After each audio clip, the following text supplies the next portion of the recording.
So, Jim, well, it's a new day. I got a whole new plan on how I'm going to tackle this thing. You see, I was really hoping that I could tell this story in a linear fashion from the moment I showed up to the moment I got back.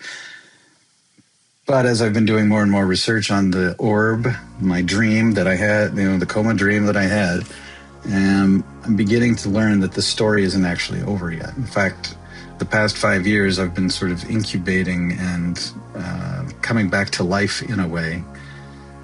Now I'm kind of beginning to be more conscious and aware of what happened while I was in the coma dream, and I have more work to do before I can write this book. So I guess I'll just take you with me on that journey. So this is where it starts. In a couple of weeks, I'm going on this little pilgrimage to the UK to visit my son and some family and some friends. And then I'm heading up to former Prussia, where my ancestors were once nobility and had their titles stripped away in an act of capitalistic aggression, which apparently has been happening since capitalism. My cousin, my second cousin, did a bunch of genealogical research, probably 2 decades, maybe more ago. And it recently led me to some actual documents going back to 1310 and some more in the 1400s that sort of document this title stripping and what really happened. So here's why all of this genealogical data suddenly matters so much to me. Much later in the coma dream, much later in the book that I would be writing, I was working for the Orb proper.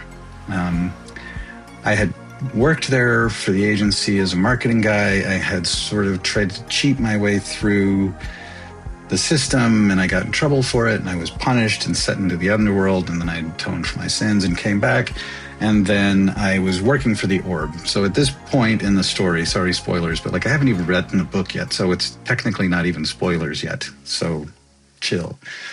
But basically, I was working for the Orb, and we were needing some more games. And so I was going on a mission to go buy or to acquire, try out some new amusements, new rides, new pinball machines, whatever.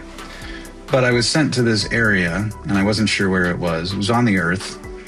I actually thought it was like Scotland or Ireland or something, because we were staying in this forest, and we were staying in these huts made out of stone, white flat rock type stones. And I remember it really well because in the dream there were these hunting dogs that had unicorn horns, and they were the most fun of anything in my dream. I mean, these dogs were unbelievable. And I thought they were like Irish wolfhounds or something, but they weren't. There's some kind of big ass hunting dog but with unicorn horns.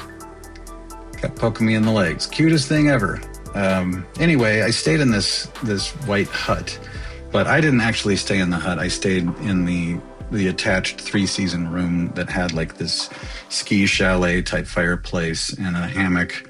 And it was also littered with plastic crap, made in the USA, as seen on TV type stuff, like clocks with cat eyes that go back and forth, and plastic Casio keyboards shaped like bunnies, and all kinds of just junk that was sitting in there gathering dust. Some of it wasn't even opened. It was still in boxes. So what I began to realize is that those stone huts were actually built potentially by members of my own family. Doing my research back on Prussia, in the 1400s, Prussian nobility were fleeing for their lives. They gave up their titles, they worked the land, and they built homes out of that land because they didn't have anything else, and because anything precious was getting stolen. So they built these flat rock huts, like the kind I stayed in. And then I did more research because I'm like, well, that's weird, but what about the 3-season room? And it turns out in the 1970s and 80s, there was some home remodeling company that went through East Germany and started plopping 3-season rooms on the back of these forest huts in order to bring more of Mother Nature into these otherwise cold, damp, dark stone huts that were 600 years old. Problem with 3-season room, if you think about it, is they're actually only 1-season rooms. And I had one, and not a 3-season room, maybe actually a 3-week room, depending on the year. So it makes sense that, people kind of abandoned them. And I also did some research about, American products basically flooding East Germany after German unification in the late 80s. And people just bought tons of that stuff. And that's a documented fact too. And it makes sense that a lot of it would end up in those 3-season rooms. So anyway, I gotta go see if those things are still standing. I know that there's at least one building that was built in like the 1240s, 1245 or so, that's still standing. I'm actually going to be hanging out in that building, so like that's neat. I'll be taking pictures and talking about what I find when I'm there. So what it's turning into, this book is turning into my journey to find in real life the things that I saw in my coma dream 5 years ago. So it's going to be a little weird. It's going to be a weird trip. I really would appreciate it if when you're watching this, if you decide to watch this, you keep me grounded in the comments, because this is already like giving weird time travel shit. And I'm just like a normal guy who happened to be in a coma for 37 days. And now I'm trying to figure it all out. The only other thing that I would ask, and this is just for my personally, is that if you are going to follow this, please stay in here with an open mind and a loving heart. If you don't agree with what I'm saying, or if you feel weird or triggered or something, like, go start another YouTube channel and talk about why everything I'm doing here is wrong. This is a place for me to do this journey and to figure out what the heck is going on. And it's not a place for anger or fighting.